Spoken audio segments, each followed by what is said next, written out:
Jambo kombola wa Bwana. Habari yenu? Habari ya kulamuka. Naamini unalamuka pia kwa neema ya Bwana. Ujumbe ambao nilipenda kuambia katika ile asubuhi ya leo ni ya kwamba Yesu Kristo yuaja. Jésus Christ revient bientôt.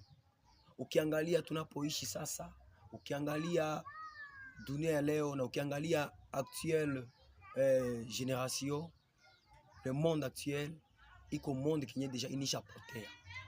Unaona wakijana wanakosa kutumikia Mungu, wanakosa kuamini Yesu Kristo, lakini wanatumikia shetani, lakini wanatumikia pombe, lakini wanatumikia uasherati. Unaona mtu analipa pesa kusudi ya zambi, anauza pesa zambi na pesa, anauza uasherati na pesa, anauza uwizi na pesa.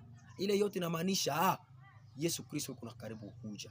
Kwa sababu walisema sawa itakuwa siku wakati ya Sodoma na Gomora, na ile wakati njoo yatarudia. Unaona masiku hizi watoto heshima haiko, zambi zimejaa meme kanisani. Unaona wachungaji wamekuwa wenye kufanya kichawi. Unaona wachungaji wanakuwa wenye kuzuru wa mama katika kanisa.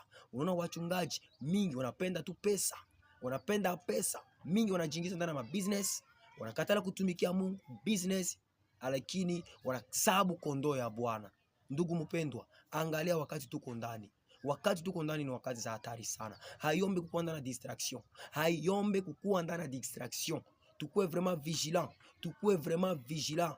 Jésus Christ revient bientôt. Yeye unakuya atakuta wewe wapi na ile hali. Wewe mchungaji, wewe injilisti, wewe mama habari njema, wewe mama ya kanisa, atakukuta wapi na ile hali. Hauache washirati, hauache pombe, hauache uongo, hauache wizi, hauache escroquerie, hauache tamaa. Ndugu mpendwa, Mungu mpendwa, acha ile yote pembeni. Yesu anapenda akukute uko tayari. Yesu anapenda akuchukue kusudi uende kwa Yerusalemu mpya. Basi ndugu mpendwa, dunia tuko ndani ni siku za hatari.